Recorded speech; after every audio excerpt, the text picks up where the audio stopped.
Foods that lower your cortisol. Cortisol pretty much means stress, so a lot of these foods are going to actually help lower your stress and essentially help your body to work better. So some of the characteristics of these foods include omega-3s, protein, vitamin B12, even magnesium and probiotics. So there's a range variety of foods that will help with this. So for example, with magnesium, a very big one that's, in my opinion, one of the best is dark chocolate. In this case, I have cocoa nibs. This is one of the purest ways of consuming, I guess, cocoa or dark chocolate. So this is 100% dark chocolate, very high in magnesium. Just in 2.5 tablespoons, you got 38% of your daily value of magnesium, so 160 milligrams, which is really good. These also have been shown to traditionally like support your release of serotonin as well as endorphins in your brain.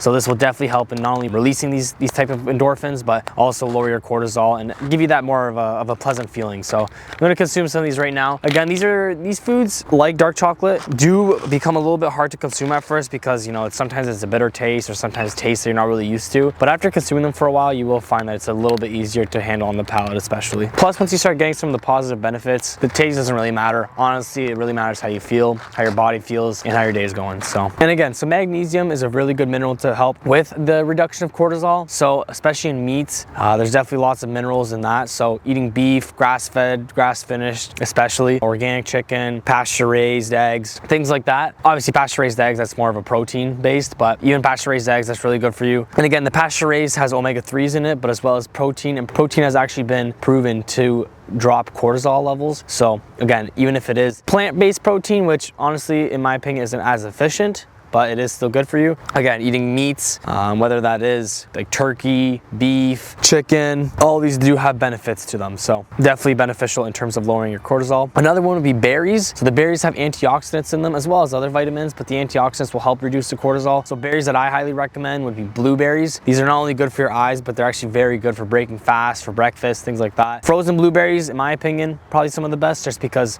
again, since they are frozen, they're able to retain some of that more nutritional value rather than fresh blueberries, as they're a lot of the time they're picked early so that they stay ripe on their supermarket shelves, so they don't get to their full nutritional value, nutrient dense type fruit. So frozen blueberries is probably the best bet for that. When it comes to blueberries, I personally buy like wild blueberries, so ones that normally are found in forests and things like that. So you can find those at grocery stores, not really on the actual supermarket shelves, but you'll find them in the freezer section.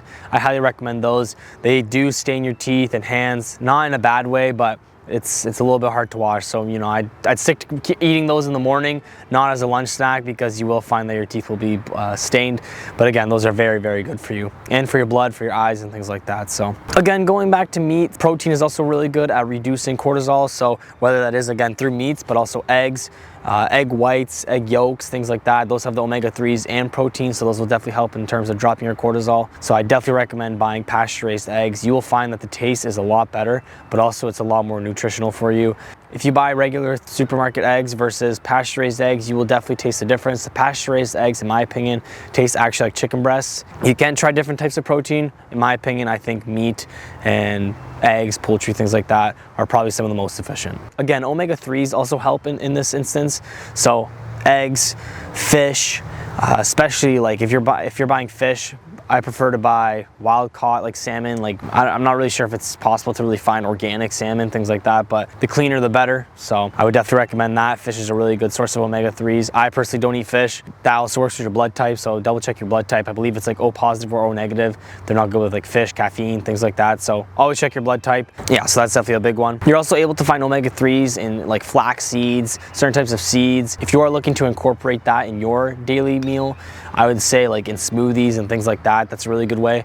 It's a good way to not only add a lot of these seeds, but also without tasting them. So again, if you're eating like flax seed, like, I don't know, it's hard to find really ways to use these properly. Personally, best way I find to use them is in smoothies and things like that. Because again, you can just blend them all right in. You won't even know that you're drinking it, and it's beneficial for you. So that's a really good way as well.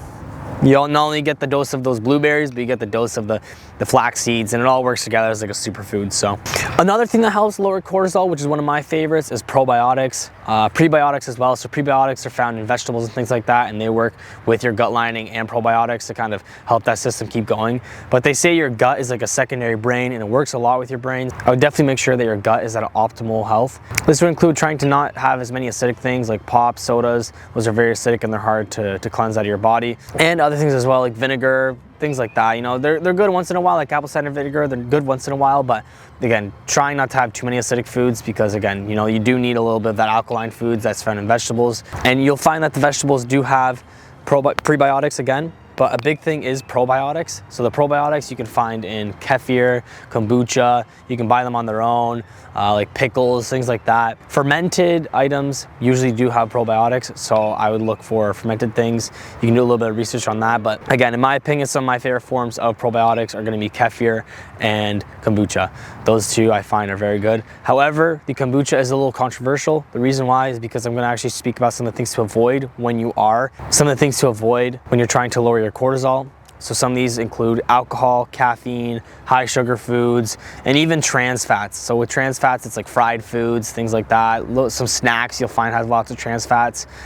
When you're trying to eliminate or lower your cortisol, again, trying to avoid alcohol and caffeine is a very big one. Caffeine can induce anxiety, which ends up raising your cortisol, and then it kind of works as a combo. So I would definitely try to eliminate caffeine as much as you can. The thing is though, with caffeine, there's caffeine in kombucha, and again, with the fermentation process of kombucha, there's a little bit of alcohol, I guess, formed there. So I definitely have to watch out for that if I were you, just because again, you don't want to include those in your diet, especially if you're looking to lower cortisol. But last but not least, I will say a good one is goji berries. So these actually have these are adaptogenic berries. So almost like you can think of an adaptogen as like ashwagandha, things like that.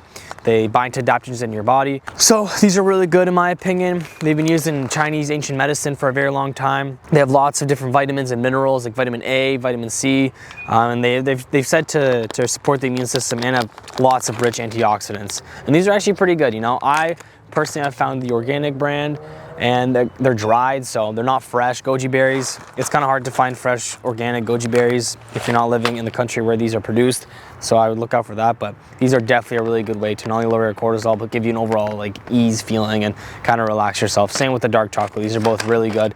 These work great as a combo. You have some yogurt, add these on top, and you'll be set for the day. But yeah, there's also different types of vitamins that you can use as well to help lower your cortisol. However, it is a controversial topic, because, you know, in one of my videos I mentioned, are vitamins good for you? Great video to watch if you're curious. Definitely suggest looking that out. And yeah, if you have any questions, leave them in the comments below.